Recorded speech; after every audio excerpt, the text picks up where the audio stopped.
Welcome back to the Apprentice 1-to-1 podcast sponsored by Schneider Electric. This week, Aidan joins myself and Craig to speak about his experiences employing his first electrical apprentice. Get involved in the comments, let us know what you think and share your story. Welcome back to the Apprentice 1-to-1 podcast. It is me, Mark, and I am joined by one of the usual hosts of this show, Craig. How are you tonight, Craig? Yeah, good. Enjoying the evening. Getting a bit more into my kind of weather now, isn't it? It's not like the desert anymore. You prefer it while it's cold and dark, do you? Yep. Bit like my humour. Fair enough. And we're joined by a guest tonight. We've got Aidan Hackwood with us. How are you, my friend? All good, mate. Not too bad. Keeping busy. And I'm a bit like Craig. I prefer this weather. Do you? Christ, you two are crazy. Yeah, to work in. Yeah, but why do electricians want the hot weather? You end up in a cupboard, you end up in a roof, you end up in a floor, a sunny building, and then you look outside and you go, oh, it looks nice out there. And here, however... Yeah. That's it. It's alright for Mark with his EV installs, just clicking a bit of a commercial. Don't have to get in locks anymore. That's very true.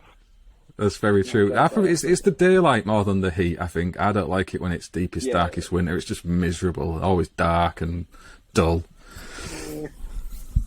You two seem to like it, fair enough. I just get hot. I'm always just boiling hot. So I'm always like sweating. I just prefer it when it's cold. I wear my shorts and t-shirt still today, and I'm still wearing them through. There's a challenge going on around our lads who can keep the shorts on the longest. I think last year someone made it like right through till past Christmas, so we'll see how it goes this year. I genuinely Before we get into speaking about the... do you not? That's like revelation. You've not got a single jacket. Never need more than a t-shirt. I don't know what the issue is. So wow. If you're cold, you're not working hard enough, you know what I mean? You used to live up in Scotland from the sound of you as well, Craig, so how the hell does that work? Oh, up there now and then you'd have the odd coat, but, unless it's snowing, it's far easier to make yourself warmer than it is colder. For me, time in the army taught you about layering up, so you just got used to, ways to make yourself warm when you didn't have everything you needed and looking after yourself, and years of doing that just means I don't generally feel the cold very much. I'm quite lucky. I just also can't work in anything over about 12 degrees. I'm a puddle of mess. Yeah, I feel you on that. Well, before we go totally off tangent and start speaking about us all sweating too much and not liking the heat and the cold. Yeah, it's not a great topic, is it? No. We've come to speak a little bit about apprenticeships and your backstory as well, Aidan. So let's start with that, shall we? How did you come to be an electrician? Where did it all start for you? Well, it was mainly my old man, to be fair. He was a carpenter. He did his apprenticeship in the council. And I did a year at sixth form, and I just weren't interested in carrying on. It's a bit of a waste of time. And my dad was like, well, you're not going to do nothing, so you've got to do something. And he was like, well, you best get a trade. And he was like, try sparking. And he found me this, I think it's I don't know if it's 3 months or 6 months, just like a crash course kind of thing. So we went there and was doing a bit, and that got me into then finding a company and went into college from there and just, did my college course and that, and been to another few different companies over the years. And then up until last April, and then went on my own, which is something, when I started my apprenticeship, it was something I wanted to do. And I was always gearing towards it, and then everything just kind of fell into place, practically, and then experience wise and stuff, and just having the confidence for it. So that's when I went self-employed, and then we've just over a year in, and we've just took on a young lad who was just fresh out of school, just turned 16 not long ago. To be fair, it was his third day working with me, and he turned up to my house and he was like, oh, so what a day to be working on your birthday, on your 16th birthday. And I was like, you can have a day off if you want. He's like, no, it's okay. I'm not doing anything else. I've had 6 weeks of doing nothing anyway. So he's doing well, to be fair. He's a good lad.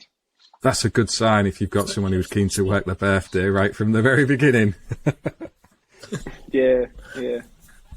So why were your dad then, did he move you to Sparking if he was a carpenter? Was it something he just thought had more opportunity, or? I guess so. Yeah. I don't know. I never asked him, to be fair.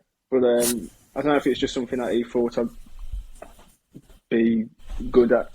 I don't know. He was just like gearing me towards that because he's like, I know Sparkies are never out of work, and I was like, and now I'm like, yeah, it's a bloody problem. I've always got too much on. So, but no, he just was like, you got to get a trade, and that's just the way it went. It's a common theme, I think, isn't it? With Sorry, go on, Mark. No, you carry on, Craig. I think there's a bit of a lag on the audio and video. I'm going to try and sort that out. You carry on.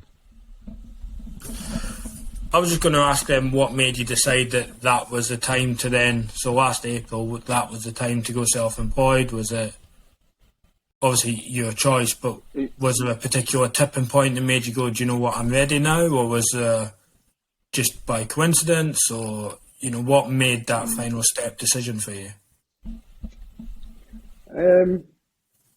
Well, I say we bought, me and the missus, we bought our house and stuff, and we'd been in the house for a couple of years, and just got everything settled like that. And she knows I always wanted to go self-employed and stuff, and she was like, just hang on a little bit till we get the house, makes things a lot easier. So then we was living in the house for a couple of years, and she was like, and I said to her, I said, well, it's either now or never. And she was like, well, yeah, definitely go for it. And it kind of worked out quite well, because the company I worked for before, they'd been going for like 30 odd years. And then I left in the April, and then on the 23rd of December, it went into liquidation, and everyone got made redundant 2 days before Christmas, which was a bit shit, really, for everyone. Yeah, not great. But it was it worked out well as well, because I had like quite a big job on at the time, and a couple of the lads because most of the lads just went straight into another job in the new year, and there was a couple of guys who were just like not really finding anything. So like I had them working with me for a few weeks and managed to, until I found something permanent. So it worked out quite well for pretty much everyone in the end. So there's a few momentous things happen to you there, isn't there? You've got made redundant, which is traumatic, and then you've made the decision to go self-employed, and now you're hiring people all in quite a short window of time. So how have you felt about all of that in yourself? You must have found a bit of that stressful along the way. Yeah, no, it is a bit, daunting at times, and if you step back and you think about everything all in one go, you could easily get a bit think, Jesus Christ, what the bloody hell am I doing? But you just got to take it day by day, job by job, problem by problem, and just not. I found out long ago the best thing to do is just carry on at each little job, each little bit, chip away at every big tasks or big problems, that just chip away at it, or else it just gets too much for anyone, I guess. Yeah, that's such a good approach, and I think a lot of us end up starting our own businesses kind of by accident. We've said this a lot on the podcast. None of us are really business people by training, are we? We just kind of end up in those roles through the course of running our own businesses as we grow and develop. Is that always something that you've kind of looked towards in your future, been, working for yourself, or was that just happened by accident as well? Well, I've got a D in business studies, so that's You didn't prime yourself very well, did you, at school? Yeah. Nah, I wasn't a massive fan of school and stuff. But no, I'll say as soon as I started my apprenticeship and stuff, I kind of knew I always wanted to work for myself at some point. And it was just one of them. It was after finishing. What was it? I was 17. So yeah, I finished my apprenticeship when I was probably in 20, 21, something like that. So 9-10 years of being involved in the trade and all that kind of stuff, I just felt like it got to a point where that's what I wanted to do, and put myself to the test, see how it goes. So far, so good. Keeping busy and got plenty of work lined up and building good relationships as well. So I find like it doesn't matter how good you are at the job if you ain't got like, you know, if you're not building them relationships, it's not, you know. That is exactly it. Yeah. If you don't put that network around yourself to kind of feed in the work, you know, you're failing before you get started. You need that. Even if it's, you know, leaflet drops or other trades you work in and around, getting involved in the discussion on social media, whatever you want to do, you've got to kind of get that process in place when you're starting out, because you're starting from a blank piece of paper, aren't you?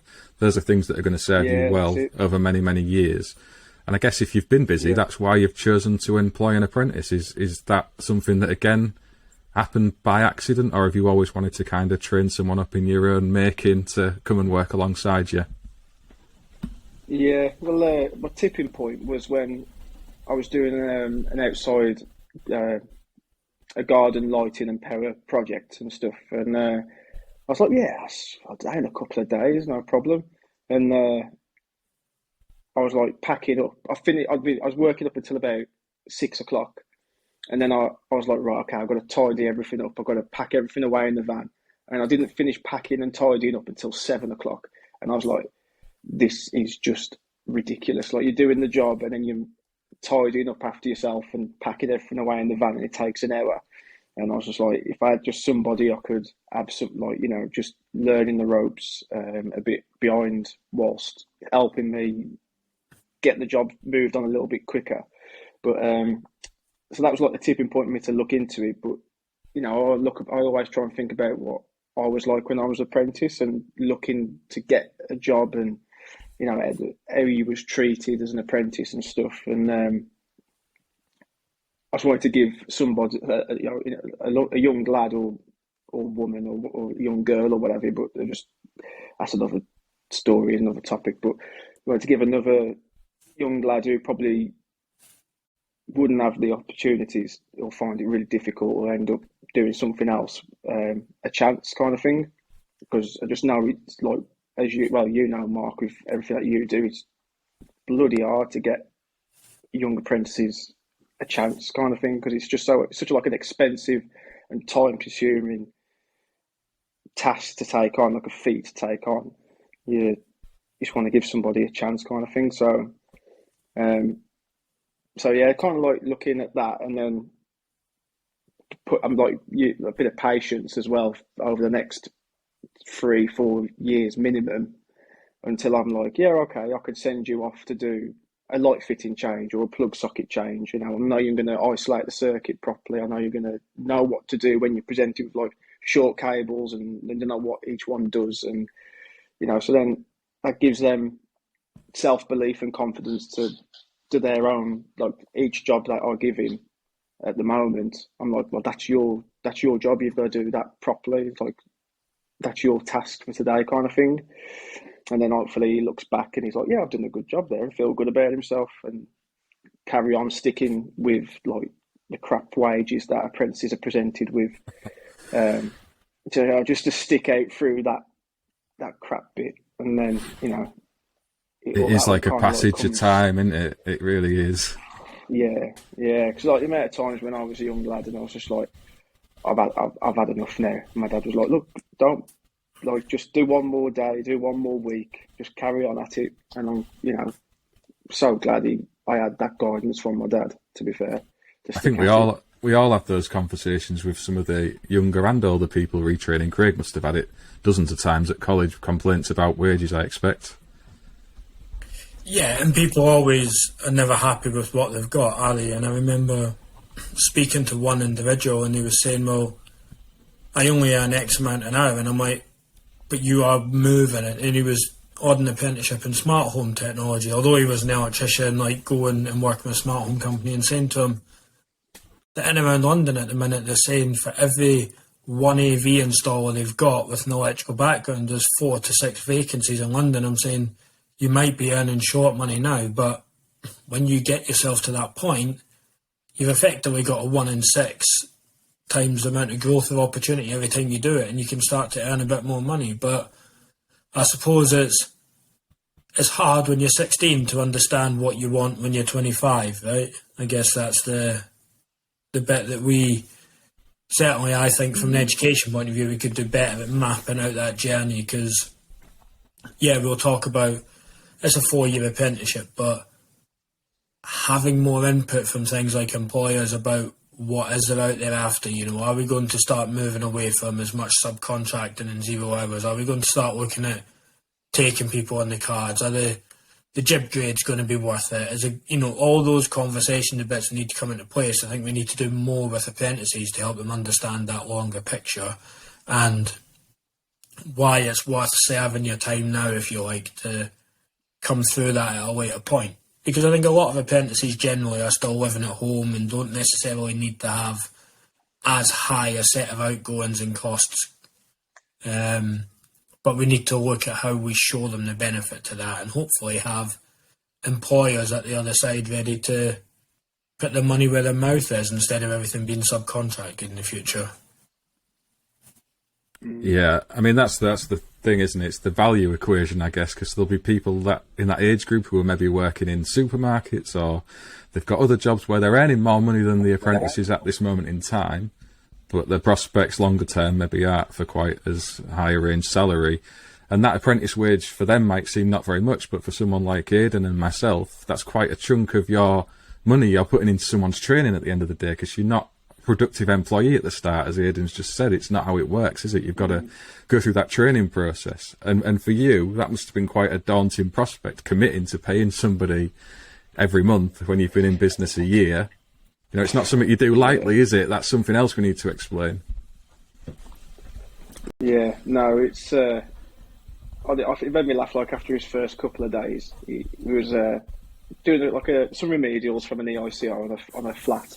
And it was his 2nd or 3rd day, something like that. And he comes around and goes, I think I'm ready to connect up a socket now. And I was like, okay, see that socket on the worktop? Just all you got to do is put the screws in there and screw it back to the tiles. That's all you got to do. He's like, yeah, okay, I'll do that. And after about 15 minutes, he was going, hey, you've got to come in here. I can't do this. I'm getting wound up. It's just like, because it was so awkward, when you're like trying to get to the back wall, you're like stretched over units and stuff, and you're trying to line up the screws. And I was like, calm down, what's the matter? He's like, I can't do it. I was like, you can. Look, just take a step back, breathe, get yourself comfortable, and just take it from there. And so you get one screw in, and then you got your next one, and then you're done. He's like, oh, you make it look so easy. I'm like, trust me, mate, I was probably more useless than what you feel like you are.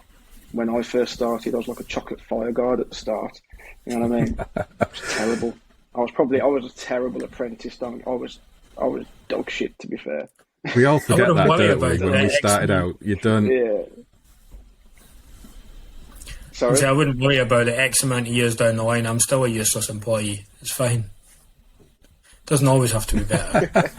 Yeah, we all. You just get a bit more proficient at looking better. Yeah. What was... That's the way it goes, isn't it? When you came to employing an apprentice then, what was the important thing for you that you needed in your apprentice? The only thing that I was looking for was the right attitude. That, like I says to him, look, I couldn't care less if you don't know how to hold a screwdriver or a hammer, you don't know what a screw is, you don't know what a raw plug is. I don't care.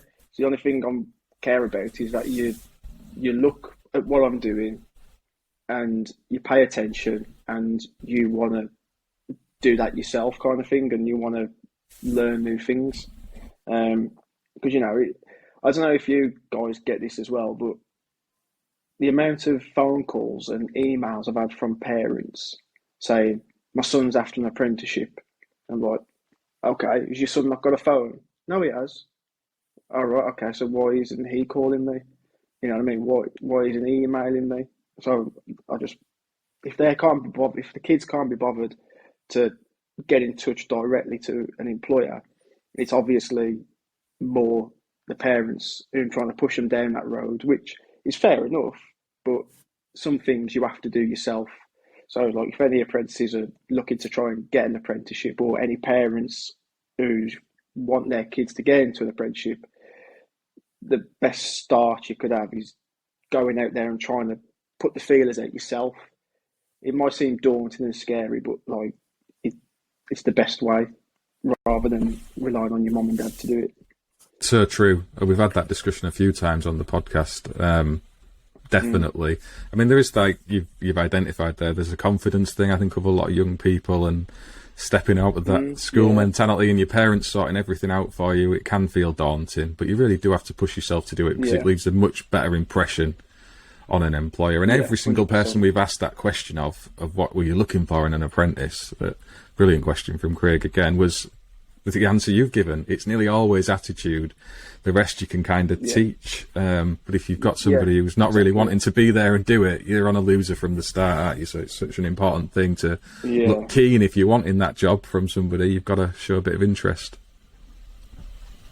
Yeah, no, 100%, definitely. How did you find the actual onboarding process of an apprentice? 'Cause some of the, I've loads of discussions with employers who were put off from taking on apprentices, to be honest, small self-employed contractors or one-man bands, whatever we want to call them, because of the admin behind it all, understanding how it works and getting everything set up in terms of contracts and payment and enrolment in college. How have you found all of that?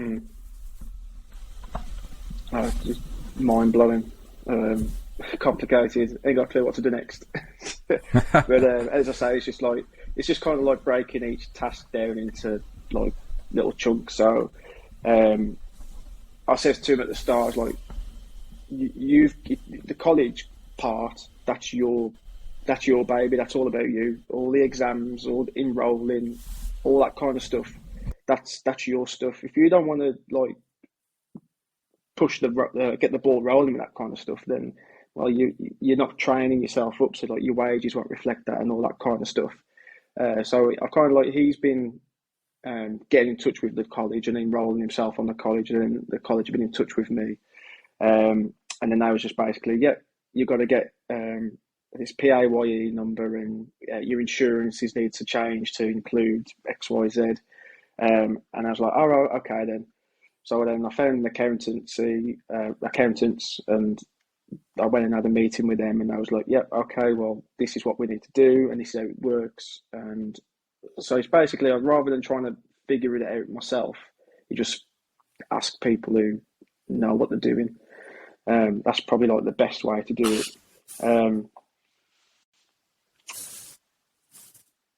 So we're kind of like still in the midst of getting him actually properly enrolled onto the course and actually having a start date. But I think it should be starting, I don't know if it's next week or the week after. They're saying that there's some people have already started, and then it's doing another batch in a couple of weeks.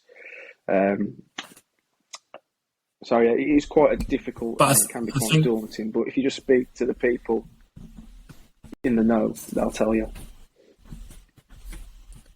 But I think that's such an important point that you're making there, is that it doesn't have to be that you're the expert in all parts of that, does it? And I think that's probably quite an important business conversation generally, is you needed to know something, so you went to your accountant, so you went to the college, or you went to the people that can give that right information. And I think one of the things you see a lot with new businesses is they try and do everything as an individual, and then all of a sudden it becomes a bit too much, and that starts to become a bit of almost a double negative in the spiral, doesn't it, that it starts to do it. So it's good to hear that you're using other people at the right times to kind of help you and make sure that all goes the way it does, because apprentices are expensive, and it's not really a cost you can afford to go wrong in a business, I wouldn't imagine, never mind as you're kind of in your first couple of years of getting going anyway.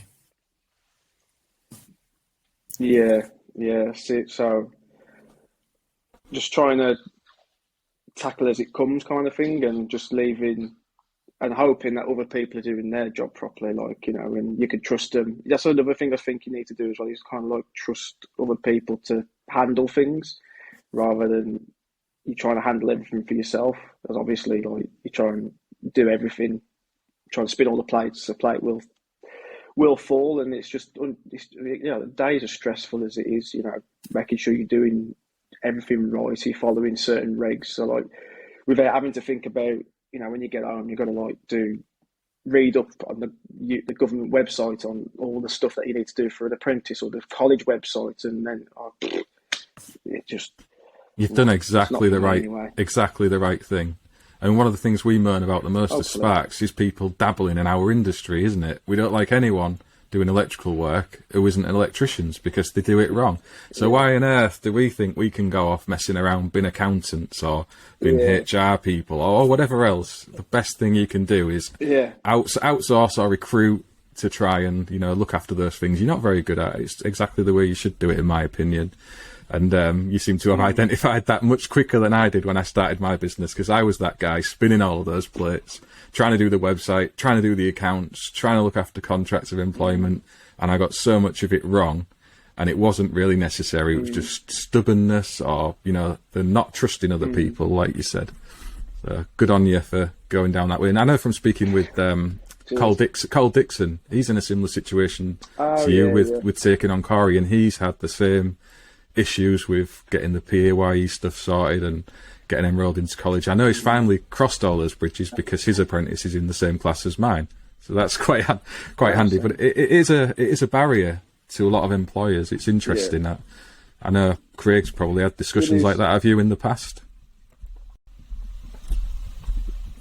Yeah, and it's always a conversation, isn't it, about apprentices being happy. Is that the right college for them? How do we get the set up? How do we make sure the employers are happy? But what I'd be keen to see is, from both your points of view, what would have made it easier? What could the college have done more? Because I've usually been more on the education side of it doing this. What could the college have done more that would have made it easier for you?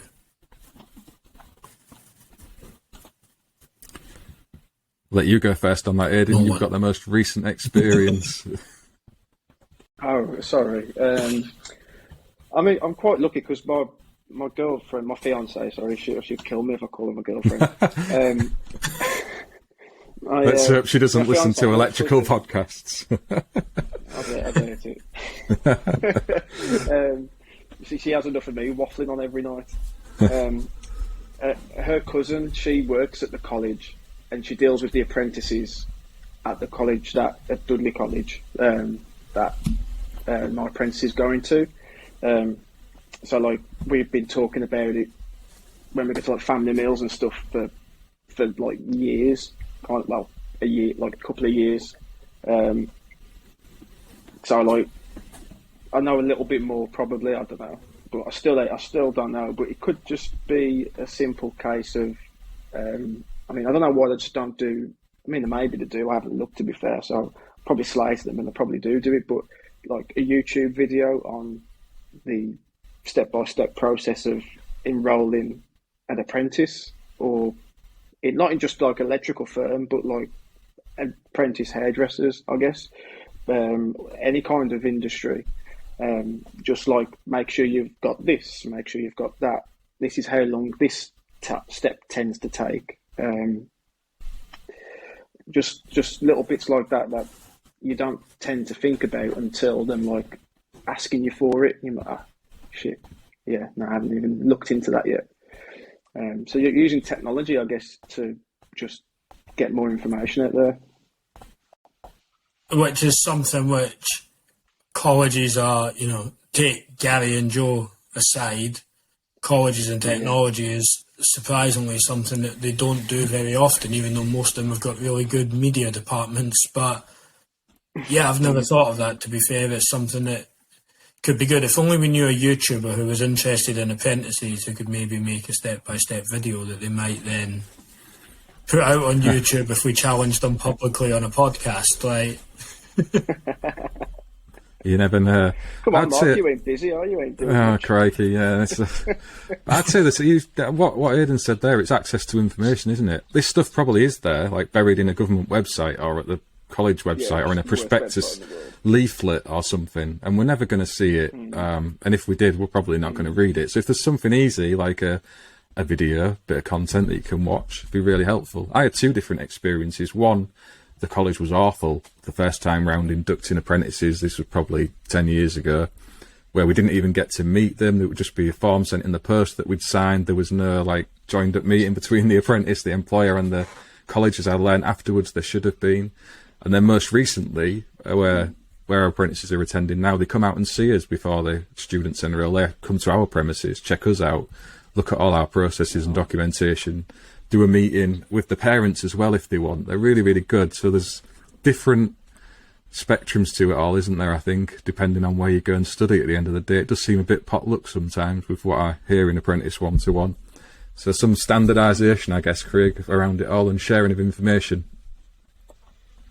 Yeah, and I think colleges are definitely guilty of, certainly looking at it from the side I am now, obviously being out of a college and back in industry, I think we're guilty of thinking that everybody understands our language when we talk about funding and updates, because that's what we live and breathe every day, that we just assume everybody else knows what we're talking about, and that sometimes maybe isn't as straightforward as it should be and explained in a way it should be. I guess it's like us going and explaining our electrics to a homeowner, you know, it seems simple enough in the language that we put out, but having to make sure it's adapted so that they can understand. I definitely think colleges could be better at doing that generally. And the government even could be better at doing that to make it easier for colleges to understand, because I do think at times it's a little bit like the regs. It's how we interpret it to then interpret it to you guys to then, and everyone's got a slightly different take on it, which is not ideal. No, that is exactly the problem. It's pretty much, it is getting it into. Some of it really, really is. It's quite tragic. But you know, there are some good examples in there. It shows it can work, and hopefully you're going to get one of those good experiences, Aidan. Because Callum, who came on last week speaking about his experience, was really positive. He's had a really, really good apprenticeship. So you know, it does happen. And fingers crossed, you'll get that with your new recruit. Yeah. What the college that I went to? How did you find it when you were there? Was it all right back then? It was. I think the one guy who used to do us for practical. I think his name was Roy, and he was definitely coming up to retirement.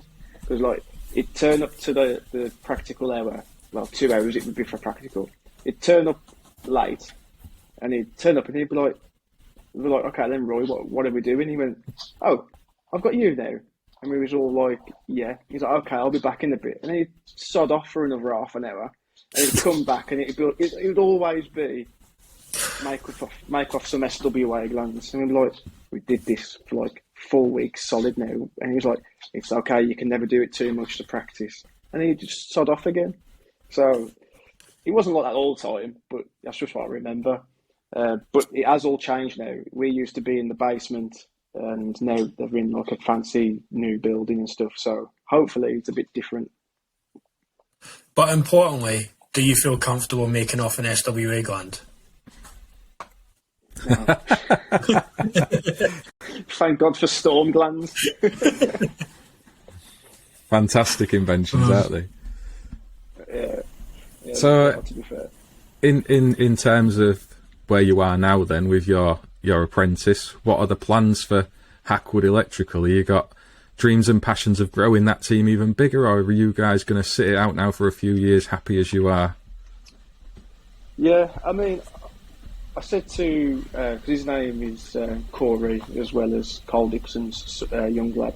I said to Corey, I said, look, I want you to be a brilliant spark. I want you to be way better than I am. I said, I want you to, like, in a few years' time, we're doing the job and you come over to me and you'd be like, bloody hell, what are you playing at? That's rough. Like, you shouldn't do it like that. Or, you know, so I was like, I want him to be like a really good spark and take a nice interest into it. And I said, and then hopefully in like 5 years' time, he's got an apprentice who he'll have with him for a few days a week or full time. So it's just kind of like a slow burner from like now. This is like the first building block for the next 5 years, and hopefully he wants to stay after he's finished his apprenticeship. He's got a bit of a fascination with fire alarm security, though, I think, because that's what he keeps banging on about. I'm like, that's all right, like, but you know, it's I don't know if it's exactly what you'd want to do, but perhaps it is. I don't know how much he's looked into it, but it's kind of like that foundation now. I've got young Corey. I want him to, like, you know, build up his experience and his confidence, and then I feel confident in him, in his abilities, where he can, you know, run a job or whatever, and have a young lad following him, and hopefully, you know, he keeps the standards and all that kind of stuff. Because he kind of like has given me a bit of a kick up the arse as well, to be fair, with terms of PPE. Like, I didn't have any, I didn't have any like dust masks or, you know, anything like that. But now I'll wear mine more now, just to set an example, to be fair. It's amazing how much we take other people's safety above our own sometimes, isn't it? It really is. Crazy, isn't it? Yeah. Yeah, you're just like, oh, it's okay, I'll just do this chase, I'll just do this, you know, drill this hole, core this hole or whatever. Yeah. It's fine, I'll just pop in this loft, it's fine. And then as soon as you've got someone who's like watching every move you make kind of thing, it's like, yeah, okay, I'll put a dust mask on there. Yeah, okay, I'll wear my ear defenders, you know. So, setting the right example, that's what it's all about. And it sounds like your plans of growth is pretty much how it goes for a lot of smaller contractors, and sometimes purely by accident it goes way faster than you would ever want, and other times it turns out just like that. I mean, I've had experiences of both where it's just gone absolutely bananas and we've ended up growing far too quickly and then shrunk back down again. It's been much more settled and more gradual over the last few years, and pretty much as you described it, I've now got apprentices who are now qualified telling me how rubbish I am, and they've got apprentices working with them. So it does go like that sometimes for people, and I'm sure it will for you. You never know, you could have them as your film crew as well, because we should tell everyone on the podcast that you've got your own YouTube channel. Are you still going to put some content onto that? I've noticed there's not a lot of fresh stuff going on there. Yeah, no, and I've been thinking about it a lot, to be honest, whether if it's something, but I always looked at it as something to look back on in like 30, 40 years time, just be like, you know, oh, do you want to see what your granddad used to do? You know, or touch wood kind of thing, you know, get that far. Like, do you want to see what your granddad used to do? You know, but I don't know if it's something that, if I do post a video or anything like that from now on, I think it'll be just keeping it to myself. Because I think, I don't know, it's just something I'm having a bit of a dilemma with at the minute on like whether to bother or not. Because one, it's like really time consuming on the job and off the job, and yeah, I don't know. That's just it's on the back burner. If you're not enjoying it, you should absolutely not do it. Is my thing. If you enjoy doing it and you like making the content and you feel like it's something you want to spend time on, go for it and crack it out. Because same reason as you, we've just said there, it's to look back on in the future, and also to maybe try and encourage and help other people who might want to be electricians. But yeah, ultimately you've got to enjoy it. If that's not happening, just leave it, mate. Don't do it. Simple as that. Yeah. No, I mean, it's just one of them. I've done a few, and it was good fun and whatever. They're not the best. Like, you know, you start filming and you're like halfway through the job, and you look at the time, and you're like, oh shit, I really need to get a move on there. And so you just put it down, and then when you come to editing, you're like, there's nothing there. It's just a beginning, and then that's it. There's no middle and there's no ends. It's a bit like disjointed. So I was just like, yeah, this is going a bit too much. But no, maybe when I'm not spending an hour of my time just tidying up and packing away, perhaps I'll find I've got more time on stuff now. Well, that's what I was thinking. Now you've got the apprentice there as an extra pair of hands, you might have more time in the day, and they can hold the camera. You know, you might find yourself wanting to do that that more often. It does really help for the marketing side of things, I've got to say. So if you do a specific video focused on, I don't know, solar or EV or changing a consumer unit, whatever, you'll find your website ranks a lot better on Google for that. Are you guys specifically in the domestic sector, I think, from kind of what I've seen, or do you cover all sectors? Yeah, no, our main, 90% of our work is domestic, our day-to-day stuff. But there's one place that we've kind of taken from when the company I used to work for, they used to do work for them, and they obviously went under. So I was friendly with the the manager there who looks after the running of the site, which it's like a community centre, but it's also like a hotel B&B kind of thing. So they've got the kitchen equipment, they've got meeting rooms, they've got rooms to stay in and all that kind of stuff. So we just pick up little bits and bobs there, and I think they want us to do the testing. So that's that. We are in the middle of tendering for a school hall extension. Nice. Which is just absolutely blowing my mind at the minute. All these acronyms and stuff. And I had the list of quantities, also BOQ, as it's known in the trade. I had this BOQ come through, and it was all these different acronyms next to numbers. And I just text the guy. I was like, "What do all these mean? Can you just tell me? Because I don't want to get anything wrong." And then come down to the wire, and you're like, "What are you on about? Why don't you just ask?" So again, just asking, just not being scared to ask a question, because I've done it loads in the past where you don't ask a question and then you down the line you look like an absolute idiot, and you just think, why didn't I just tear off the plaster soon and just ask a question? So, I saw your question on Twitter a while ago, and if Craig had been on there, he could have answered an help, because he does loads of tendering. Oh, bloody hell, this is what you've got to get back on this. Got to get back on it. Just message me privately. It's far less time consuming. But no, we was just waiting to say, actually, if you are doing a lot of tendering, then I've come across a software in the last couple of weeks which I've found a bit of a game changer for me. That it's called Countfire. I'm not sponsored by it or none of that stuff. We all pay for it, but we're looking to potentially bring it into our business, because it's made by electrical QSs basically, and they run it and they manage it, and it allows you to do takeoffs. So if we get a set of drawings come through from someone of a mock design, it counts up all the symbols, all the lights, and gives you all your bills of quantities for you.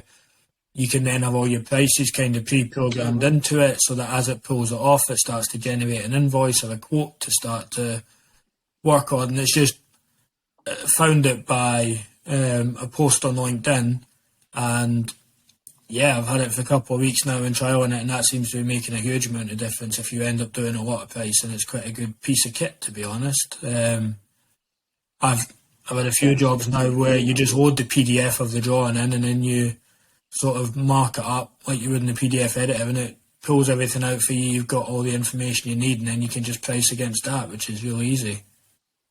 Wow, that sounds impressive. That sounds like a game changer and a half, does that? Because I'm always terrified with tenders that what have I missed, and what is someone going to make me do and not pay me for? Well, and that's a fantastic thing that this does. So when you put the PDFs in, when you say we're doing a light and floor plan, you do your lights, you kind of say, right, that light's called this, that light's called that, and then it produces a list of all of them for you. You then get a copy of your drawing again, which then should be blank, so that you can see you've picked all of the symbols at the same time. So when you do the takeoff, it gives you the drawing that you uploaded, it gives you a blank version of the drawing so you can see you've not missed anything, and it then gives you a list of all the symbols so you can see you've not put one of the lights in the wrong category or something, so that you've kind of got 3 points of checking of what was taking me on some of our projects a couple of days to quantify everything that was going on. You can kind of do within an hour or two on this software once you get a bit more proficient at it, which I'm still working through. But yeah, it's been great for that.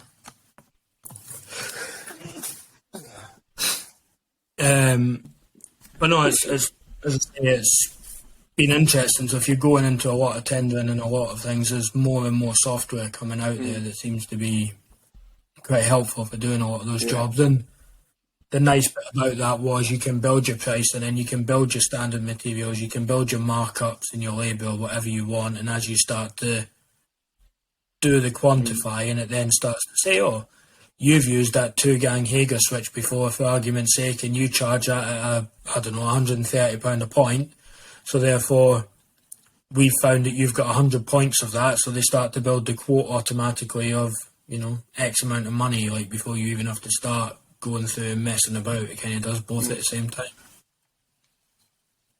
That's stunning. I'm going to put a link to that in the description of the podcast, because there'll be a few people who will want to know what that is. So fire it over after the chat, Craig, because that is going to be a popular one, I think. Anything you want to add? Is it like a... Go on in. Is it priced like one of them where you have to say you can have like 10 projects and 20 projects, or is it just like an annual? No, so I think the most basic package which I'm looking at, I think, is £100 a month. Which, for the amount of pricing that we do, you can get other ones which are, you can do a set amount of projects and stuff, but we do too many of those tenders to be paying per project kind of thing. So it's, but they have, they're open and transparent. And they've got all of their pricing schedules on the site. And what I like about it is they're all electrical quantity surveyors on there. They're all guys that have done the job. So there's like a help button when you're in the middle of it that you can start like a live chat with them, and you've got an electrical QS on the other side of the conversation to help you out. Fair play. That's incredible. To be fair. We will definitely get that in the show notes on this one. Is there anything you want to speak about before we end it, Aidan? Because we've gone on for a bit of time now. Is there anything you want to speak about before we... Yeah, anything you want to cover? I don't know. We've been on a wide journey through your career and how it's going in business. I mean, primarily the idea of this podcast is to encourage other people who are in your position. You've actually walked the walk and done it. So it's a really powerful story to share, I think, with a lot of small employers who are still sat on the fence, especially with things are in the economy as they are now. So the fact you've done it, you're out there making it work, is a really positive story to share. We'll see. Proof's in the pudding, mate. Be confident. You're already on the way now. Well, we'll see. I'll just take it day by day. I think that's probably one of the things I've learned is just take it day by day. Obviously, plan things out, but like just take things as they come. And there's one of them things as well. I find the reason I've taken on apprenticeship as well is we talk about like how the industry is like not doing so good or this, that, and the other. But if you're not willing to have the patience for a couple of years to put somebody through who can't pick up a drill properly and holds it all caggy-handed, and you ain't got the patience just to chip away at that to produce some, like, another spark who's going to do good in the industry, hopefully, I think, and then good for yourself, like, it's just having that patience, then hopefully it pays dividends. I hear a lot of horror stories where you train somebody up after 3 or 4 years and then they're just like sod off kind of thing, and then leaves you back at square one, which, it's up to them at the end of the day. But I think if you have a conversation with them straight away early on and you say, where do you see yourself once you're qualified, and just say, like, I can't make you stay, but it would be nice because I want to hand over these kind of responsibilities off to you, where if you go off and work for a big contracting company, you're just going to get put back at the bottom of the pole maybe and just seen as like the fresh guy who's just qualified and not get given any responsibility, which people might not realise that's what's going to happen. The grass always looks greener, doesn't it, sometimes? Yeah, I mean, sometimes it is, but sometimes you just got to, I think, just people just don't, obviously you don't know until you've done it yourself kind of thing. But I'd say If you are looking, and if you are lucky enough to have an apprentice, you're in your apprenticeship at the minute, and you're with a one-man band, and you're coming up to finish your apprenticeship, just give them a year, after you've qualified, because if you do decide to leave and go to another company, like, you probably won't get given the responsibilities or get looked after as much if you just if you just stayed with who you know. Sometimes it's better the devil you know. I would echo that, definitely. But if you want to get into like another completely side of the industry, that's the other beauty of like sparking is, you can be your house basher, you can be your commercial, you can get into security, fire alarm, data center stuff, like it's just smart home stuff, as you was on about at the start. Like, there's just so many avenues you can go off into, and just having like a good foundation as being like a general dog's body spark, like what if you could draw an electrician, that's what you'd draw that kind of stuff, then I think you've set yourself into a good stead. Yeah, you've described pretty much how I think it should be. It's one of those where you always do run that risk that somebody could go off and work somewhere else. It does happen. It's happened since the dawn of time. People will just do those things and chase the money straight away. But there's a benefit to not doing that. And you have a long career at the end of the day. There's no rush. That's something a lot of young people don't realise. We're in this game for a long, long time, and there's always opportunity to progress and develop with all of that. And as you said, making those small effects of positive change, that's something I really do try and explain to people, that if we all do these little things and we all do take one apprentice on and train them up, and that's repeated in multiple places all over the industry, that will have a positive effect. It's impossible for us at an individual level to make things better than they are now. It's just not going to happen. You can go on social media and say whatever you like, it won't have that impact. But if you take on a young person and train them up to be an electrician, that's you doing something positive to affect something changing. So good on you for doing that, and hopefully more people will follow in your example. Cheers. Anything you want to add, Craig, before we leave this one?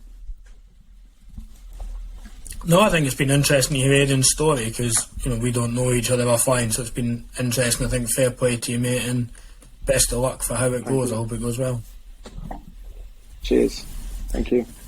I'll pop links in the show notes to all of Aidan's social media channels. He's on every single platform. I've been checking him out before we came on air, so I know he's got all those bases covered. So if you want to go and get in touch with him or follow him on YouTube, Instagram, Facebook, wherever, he's on there, and you can be best friends with him and follow the story of his new apprentice. Cheers for coming on, Aidan, and chatting with us. I really appreciate your time. No problem, mate. And I will continue to hassle and annoy you on Twitter on most evenings. Bye all. Thank you. Always asking you stuff.